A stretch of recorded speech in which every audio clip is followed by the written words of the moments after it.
Hello mga kalabs! Kumusta po kayo? Eto at nakabihis na po pala ako. Dahil papasok na naman po ulit tayo sa school.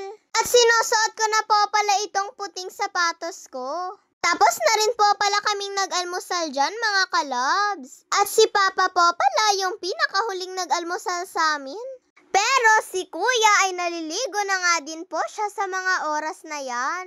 Ako nga po kasi yung naunang naligo sa kanila, kaya ako na nga din po yung naunang nakapagbihis na. At pagkatapos po palang kumain ni Papa ay nagbihis na nga din po siya. Halos sabay na naman nga po ulit kami ni Papa mga kalabs. At sabay na rin po pala kaming lumabas ng bahay. Pero ganun pa rin po mga kalabs, hindi nga po ako makikisabay kay Papa. At mag-isa na naman nga po akong papasok sa school. Pero kapag nag-day off naman daw po si Papa ay siguradong ihahatid niya na nga daw po ako. At ayan nga, palabas na nga din po si Papa at papasok na nga din po siya. Habang naglalakad nga po ako dyan ay nadaanan pa nga po ako ni Papa. At pag uwi ko po pala ng tanghali ay inutusan nga po ako ni Mama na bumili po ng pangtanghalian namin. Ready-made po pala itong binili ko at gulay po pala ito. Isang ulam lang po pala itong binili ko. Dahil may natira pa naman po kaming ulam na pinang-almusal namin. Pagpasok ko pa nga lang po dito, sabi nga po sa akin ng pinsan kong maliit ay maglaro nga daw po kami ng bato-batopi. Ang dami niya na nga pong nalalaman mga kalabs at marami na nga din po siyang salita na alam niya din. Mahilig nga din po kasi siyang manggaya mga kalabs. At nung nakapag-ready na nga po si Mama ng pagkain namin, eto nga at pinagsandok ko na nga din po yung pinsan ko.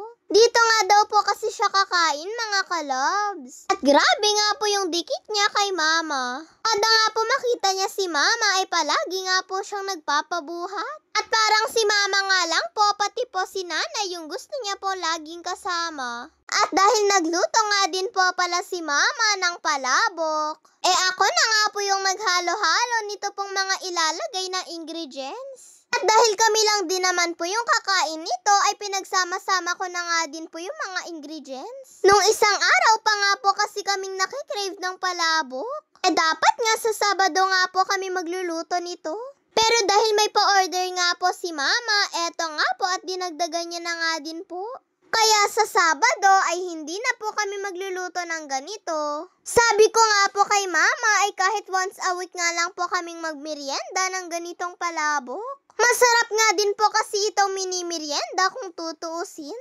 O wag po kayong mag-alala kung hinahawakan ko po itong dahon ng sibuyas. Naghugas naman po ako ng kamay. Syempre, kailangan nga po kasing malinis yung kamay natin bago nga po hawakan yung mga pagkain. At pagkatapos ko po palang maipagsama-sama lahat ng ingredients, ay hinahalo ko na nga din po ito. Kaso lang mga kalabs ay hindi ko nga po siya mahalo ng mabuti. Kaya tinawag ko na nga din po si Papa na nasa likuran ko para nga din po siya na ang maghalo. Saktong kakauwi nga lang din po kasi ni Papa galing ng trabaho. Pero nagkakape na nga din po siya dyan mga kalabs. Kaya nga po tiniming ni Mama ang pagluluto nito para daw po saktong pag-uwi ni Papa ay meron nga daw po kaming mamimerienda. Paborito nga din po kasi ni Papa ito pong palabok. At sila nga pong madalas ni Kuya ang nakakarami nito kapag nga po kumakain kami ng ganito. Ayan nga at naglalagay na nga din po si Papa ng palabok sa lalagyan namin. Nahalo niya na rin naman daw po ito ng mabuti. Habang hinahalo pa nga lang daw po ito ni Papa ay natatakam na nga daw po siya. Kaya nagpakuha nga po siya kaagad sa akin ng plato para daw po makakain na rin siya. At nagbigay na rin po pala si Mama sa kanila nanay mga kalabs. Merienda po kasi naming lahat ito Pagkalagay nga po ni Papa sa bowl na lalagyan ko, eto nga at kumakain na nga din po ako. Sa mga oras na yan mga kalabs ay hindi pa nga po nakakauwi si Kuya. Nasa school pa daw po kasi siya.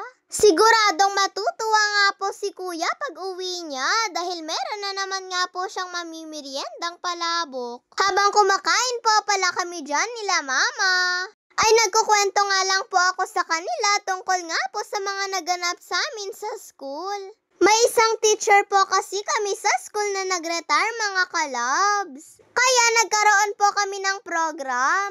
Shout out po kay Joshua Ferrer Ching, Juana Maxine de la Cruz, Leila Bilbao, Crestal Venice Esteban, Raiza Estaras. O siya mga kalabs, hanggang dito na nga lang po yung video ko ngayon. Maraming salamat po sa lagi pong pagsuporta sa akin. Yun lang po mga kalabs, maraming salamat po sa panonood ninyo. Mag-iingat po kayo palagi. God bless to all. Bye-bye po. O si Papa ko na nakakain na ng palabok ay tuwang-tuwa na nga po mga kalabs. Bye-bye po ulit sa inyo mga kalabs.